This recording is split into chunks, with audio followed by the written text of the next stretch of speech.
Welcome, my relatives. This is your host, Warrior Dan, of the Warrior Evolution podcast. So, welcome to the Thanksgiving edition.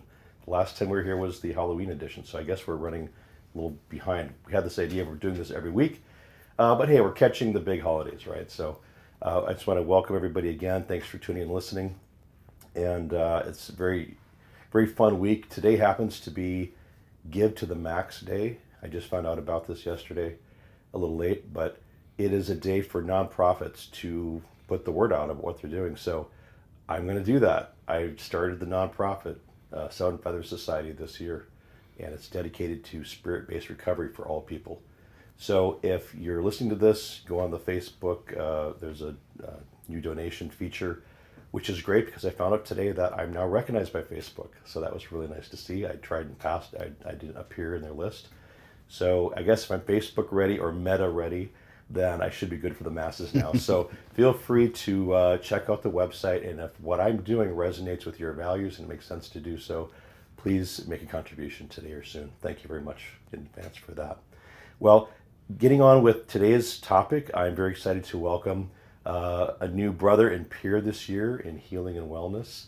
I'd like to welcome to the left of me here, Dan Blackburn, co-director and founder of Tula Yoga and Wellness. So welcome, Dan. Thank you. It's good to be here. Thank you. Yeah, great to have you. Well, so we've been on sort of this train of talking about different ways of looking at trauma and healing, and it's a big part of the Seven Feathers Society approach to looking at addiction and recovery is the core work, and also the other part of that's kind of came up last month was how our core issues are also cycles of energy in us, cycles in nature. So here we are sitting in another cycle, right? We're at a pretty interesting time to be doing this, and I feel really honored that you're here, and I really want to thank you and Anne for hosting a fundraising event, for the Seven Feathers Society, which will be a week from Saturday. Mm-hmm. So could you just say something about that, and then we'll kind of go from there. Sure. So every year we do a giving back on Thanksgiving or thereabouts, and we've been doing quite a few. So this year, after I met you, and really this project really resonates with where I'm coming from, and so we broke it down into 3 groups, and I'm going to be leading a practice. It's a moving meditation, and all the proceeds that come in through those classes will go to. For my class, it'll go 100% to you. So we don't keep anything. It just goes right to you guys. Wow, that's really great. Thank you. And the details on that for those who may be tuning in, next Saturday, a week from Saturday, which will be the 27th, at Tula Yoga and Wellness. And what's the address there? It is 99 North Snelling Avenue. So we are we're right next to a fire station, but it's between Selby and Summit. So what's the name of this course, and who should come? It's mindful moving meditation. Anybody could come. It's a good yoga class, and be prepared to, the way that I teach and the way that my wife teaches, it is a moving kind of a guided meditation, and we like to connect the parts of the body, help people to actually understand what that part's doing and stay mindfully there and allow it to unfold and concentrate on those bigger joints, the hips and the shoulders, so that we're not compensating into the spine or causing other things to compensate. And it's really a great relaxing class that it's not necessarily a strengthening class. It's definitely not an aerobics class. It is a mindful moving meditation. It almost seems like prayer in motion. I'm thinking like Tai Chi and things like that, right? Yeah. Where it's energy, balance, it's internal as much as external kind of thing happening there. Yeah. Well, and we were talking about earlier about the season, right, and what's coming up, because here we are, end of November. We're going full force as the snow's coming down here out in Woodbury. We're coming into the holiday season, and it's interesting to be talking about yoga. At the same time, we've just been talking about, Thanksgiving dinner and all the plans and things that come up. So what is it about, there's something about self-care that's coming up right now, and just some reflections on that. And just from your point of view as a wellness guy, what is it about self-care this time of year? They don't always go together, do they? They really don't. Most people that I know, we care about others. And during these holidays especially, we tend to bring our attention towards those outside of ourselves. And we don't really take very good care of ourselves during these days. And the sun's not out as often. We don't get outside as much, and we tend to focus internally, but try and push our attention out towards helping others, which kind of creates a little bit of a void with us. And it's important to take that time to really nurture and nourish yourself, Yes. especially in these days. That's right. Well, I'm just thinking of like, it's such an emotional, intense time. I've been working in recovery at various men's residential centers and at the state mental health hospitals. This time of year is kind of rough for a lot of people. They're away from their loved ones. A lot of stuff comes up. There's family story. There's, for some people, trauma. For some people, there's just a whole host of issues. Mm-hmm. An emotional combo plate that comes up, this time of year. So it's interesting to think about talking about yoga right now as kind of a counter argument, right? And how that might be helpful. And I'm just, before we go down that path, I'd like to just share with, our listening audience or watching audience a little bit about your personal journey. How did you get into yoga and what got you here? Sure. No, thanks. It's interesting because this is right around that Thanksgiving time, and for me, there's a lot of heart in this time of year. I lost my father it was basically Thanksgiving when I was 15. Oh, I'm sorry. And that threw me for a loop. And I think to myself this time of year, like, okay, I am who I am, and I'm really glad of the life that I lead right now. And not that I want to say that I'm happy my father died, and at the same time I have to recognize that without him dying I probably wouldn't be here. So there's a mix of grief and thankfulness at the same time. Sure. It's kind of an interesting eggshell that births itself out and crumbles. And so knowing that grief, knowing that deep down inside of myself, and seeing what I had to do to really heal myself, it's part of that road that got me to be a yoga therapist in the first place. And I was a massage therapist for a while, and my practice was chronic and acute pain. I did yoga for a while, and then I started to find those places where I'll give you a prime example. There was a point in time when I realized that I really wasn't breathing anymore. Like my breath was this shallow, like on edge, waiting for the next foot to drop kind of a breath. Wow. And knowing that, and going into a yoga therapy training, recognizing how that lands in our body, and how we can, when we pay attention to it and do those mindful practices, those mindful moving practices, we can start to shift the patterns that we hold in our body. And so that's where this time of year and yoga therapy and my history all kind of come together as one unit. Oh. And so you were a therapist for a while. Mm-hmm. You discovered yoga therapy, and then what got you to say, yeah, this is what I want to do? How did that happen? Really, that whole story about learning how to breathe again, which might seem kind of, we all breathe, but do we really breathe? And recognizing what that did for me, because knowing that all those muscles, you've got this big diaphragm, right, that draws down the torso and brings air into the lungs. You can still breathe without the big diaphragm. We just breathe out of the smaller diaphragm up in our upper torso, but that also puts a lot of pressure, hypertension, all this other stuff, which I didn't recognize that I had until I started to use the volume of the diaphragm and recognize just how settled I was in the world when that happened, and how I could deal with what was going on, the pressures, the stresses, and not stay amped up all the time. And that's what really got me into it. That's what was like, wow, this is amazing. If I can bring this to people in the world, then I can serve the humanity in a bigger way. So your own internal gestalt about your breath and how you're holding that tension forced this realization. Yeah. And with that, the method was provided, and through the method, you saw a path, something you wanted to learn and maybe even share more. Yeah, pretty much that's the way it goes. Wow.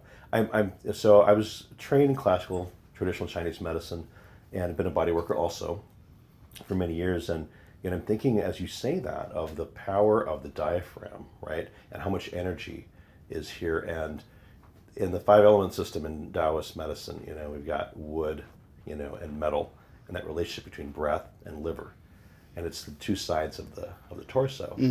And so the liver, which kind of rises in the east but it manifests on the left side, right? And there's different reasons for that, but it's related to the solar plexus, the diaphragm, and it's also a very powerful spiritual element, right? That's the hun, or the celestial spirit comes through there. And there's another kind of energy that comes through the lungs, our breath and chi comes through the lungs. And how, if our emotions are really tight in the body, this is the area that really gets tight, right?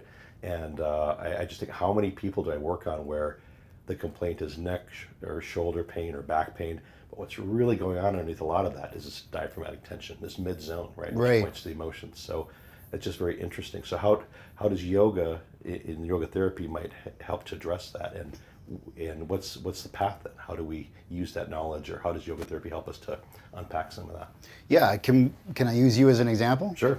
So you would come in and say, you're interested in yoga therapy and what it does for you. So I would ask you to go to the Tula Yoga and Wellness website. We have a sign-up sheet there on how to sign up for a session. The first session is pretty much 90 minutes, and you get a form to sign, or form to fill out and sign, that's telling me what's going on. You'd come into the studio or on Zoom. We do either one, and it's a one-on-one session. It's private, and we would look at who you are and what you're trying to do, and look at how your body is balanced, and really create that space for you to start to heal yourself.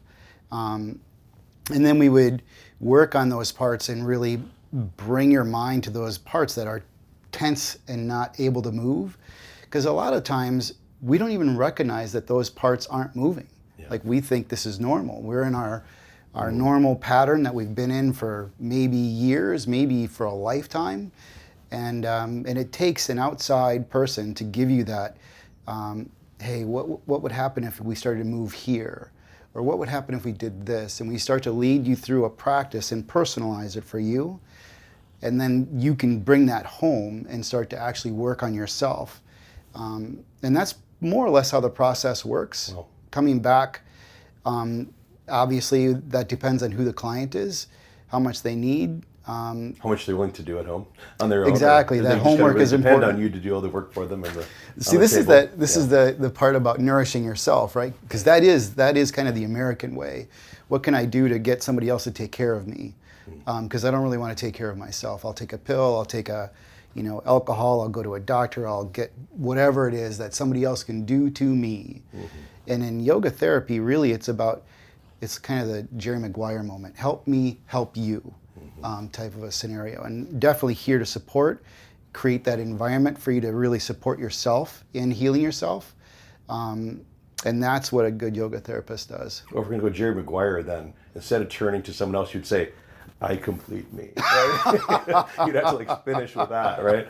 So it's all about self-awareness, and you're providing the tools. Yeah. So what I heard you say there, which again I'm just tying it back to the conversations we had about trauma and things like that, is so many of these patterns, the hurt patterns, the trauma patterns, the deep core stuff is unconscious. Mm-hmm. And what you're talking about is a shift of consciousness, right? From the unaware to the aware. And we often think about that as psychological, right? But primarily. But there's this physical component, there's this kinesthetic or visceral kind of component, which is about body awareness and how those patterns are also in the body. So it's suggesting a way by which you can shift consciousness by shifting awareness in your body.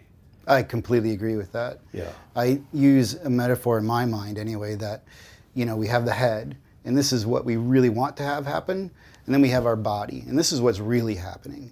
And in between is the bridge, right?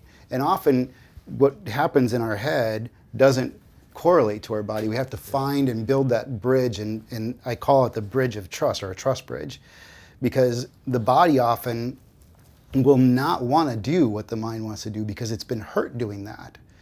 And so we have a disembodied experience. We're not walking through the world as a fully integrated person.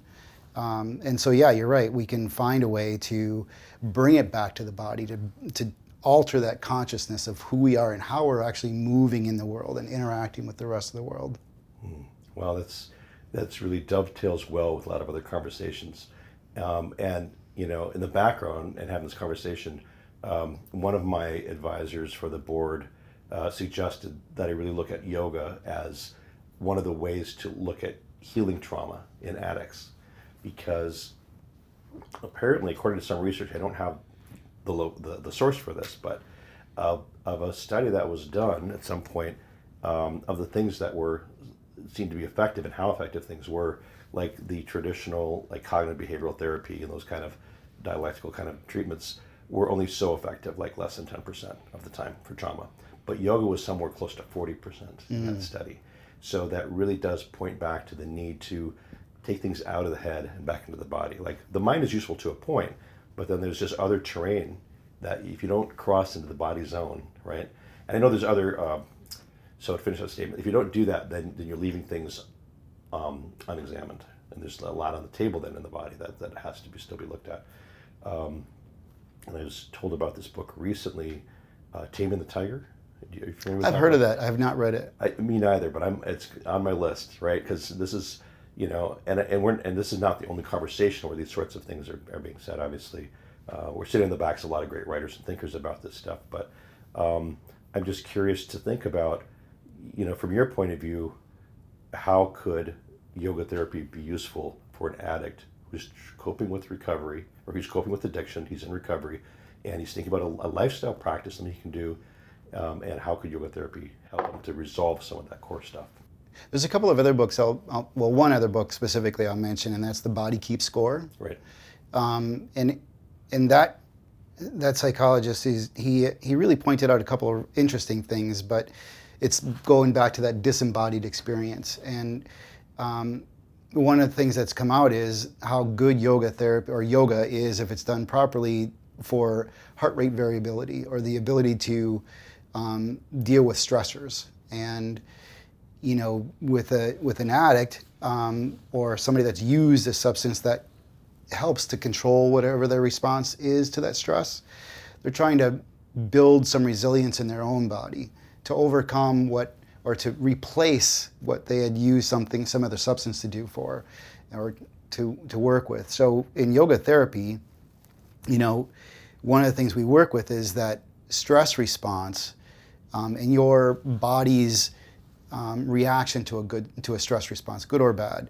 And so with that, building resilience in how you move and getting back to a bodied experience or an embodied experience, it helps to build those skills so that we don't need to or even think about relying on an external substance when we can start to do it ourselves. I see. So it's like you're getting educated in how you cope with energy at a very structural level, in your diaphragm, in your frame, right?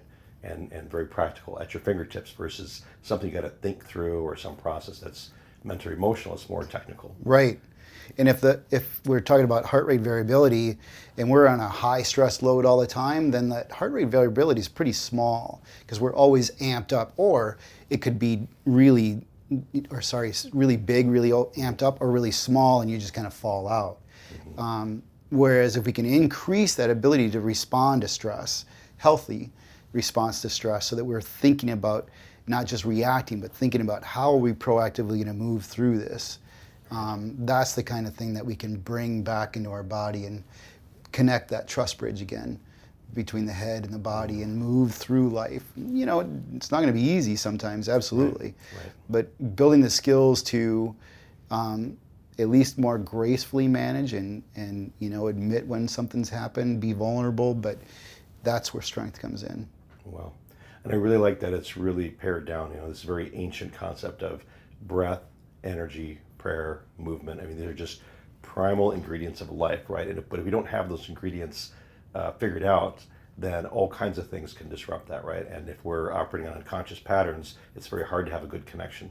And I just wonder then if that's part of what's going on, and why people are stuck is because there's a disconnection to the breath, a disconnection to the body. Their spirit it's hard to access in the body, and then they're kind of looking for something else. They're looking for that substitution to get them to feel good, to trigger the dopamine and just start to feel good and embodied somehow. And sometimes maybe it's a rush, right? It's the rush of whatever it is that's going to get that neurobiological thing going, right, where they can feel again. All of this stuff is really ancient healing. Like there was people that sat down and observed and saw the reaction or what happens when other things happen. And in today's society, you know, there really isn't time to sit down and reserve or to just look, just to see, just to sense, to feel. And I think that might be part of the issue, you know, that we live in an amped up society, and if we start to slow down, it's almost like we're made to feel bad. And so we're constantly living that amped up place, and that creates a pattern that we don't know how to break out of. And so it creates those places where, okay, well, you know, I need something to slow me down even for 5 minutes. Yeah. So I'm going to take a shot, or I'm going to do whatever it is and find a way that I can replace what would have been built in, you know, that rest and digest kind of a place in our life which doesn't seem to exist anymore. Are you suggesting that culture is a culprit here? That maybe culprit's responsible or co-piloting this stress pattern that we're all in? Unfortunately, we did buy into it. How dare you be so accurate? Right? We did buy into it. That's funny. Right. Well, there's a buy-in, right? And it's passed along, and we feel like that's what we got to do to be okay, to survive, to be a part of what's going on. Or it just, yeah, you know, I've talked about this a bit with Cindy and my wife, is that, you know, we're just so stressed as modern people. It's like, how can we have so much free time because our essentials are provided for, but still feel like we don't have enough time to do even the things that we need to do at times? It's just a very interesting contradiction that we're in, right? It really is. Yeah. And I think we're seeing that really more as studies come out about social media, and, you know, the TV's all about bad news and just like, oh, what am I going to be able to do? And if we just took the time to take care of ourselves, probably most of that would start to go away. Interesting. Well, I like how this is tying together. And the other thing that came up as part of my recent investigation into what's going on with trauma in the body is this whole thing about dopamine, and that could probably be a whole nother segment, is the thing that I probably learned in school but forgot about. You know, our bodies are basically kicking out dopamine all the time. That's how we sort of reinforce positive behavior all the time. And there's some things that can trigger dopamine effects. And basically it's always about, are you going above the line or below the line for what's normal? That's the thing, is if it's above, you're getting maybe too much, or you're overstimulated. And then if it's below, you could have low energy, low connection, low motivation, even depression can be tied to that. Okay, so some things that trigger dopamine. Food. It's the appearance of food, being around food, seeing food, smelling food. So food is just one of those instant dopamine triggers. And I'm thinking, well, here we are, right, going to the holidays, Thanksgiving. So there's all this dopamine sort of suggested kind of thing happening around food in this time of year especially, and almost like an antidote then to the low that we might be feeling if there's some emotional stuckness underneath the surface. You know, it's like, well, you know, some things in the family system or the personal emotional system might not be going well, but then you got food as a compensation, right? So there's that kind of interesting thing that can swing us out of balance suggested in there. But the other thing I found really interesting and reminded of is that dopamine is also triggered by movement, because movement is what ancient tribal people, village life, we needed to move to survive. So when you're moving, when you're hunting, you're gathering, you're planting, you're sowing and reaping, all this stuff, it's all positively reinforced in the brain. And then how much then are we doing sedentary this time of year, where, you know, we're maybe laying around more, we're not as active because it's colder, we're in more, we're Netflix versus tennis, you know, or whatever, right? So we're just like, so it's just interesting to think about how our dopamine levels affected by movement. And well, if it wasn't stimulated by food, what's the positive way you could stimulate that movement and get positive dopamine balancing going on through movement? And again, yoga. So what's the role of movement in this too with yoga, and how much moving are you doing? Yeah, so it's kind of a little bit of a distinction between a yoga class and yoga therapy. Thank you. Because yoga class is definitely, you're going to go and move. It depends on what kind of a class you're going to. But generally speaking, there's a good vinyasa flow, and sometimes you're checked in, and sometimes people go to check out. They just do the flow, and it's kind of mindless, and it really depends on the participant. In yoga therapy, there's definitely movement, and we tend to build in a kind of a, you look at it almost like a figure eight, or it's on its side, or an infinity symbol. And if we looked at the center of that infinity symbol, that's where we are the most stable. And we'll start to stretch out a little bit into the right or the left, whatever you choose, go into more of the mobility piece in yoga therapy, so that it creates the ability to move. And then we'll go back and stabilize what we've just practiced, and then we'll start to build in some strength. And we do that through that vinyasa movement. Good stabilizing, like in a chair, for example. If chair is done poorly, you're unstable, you'll fall over, or something else will brace and it compensates in your spine, you hurt yourself.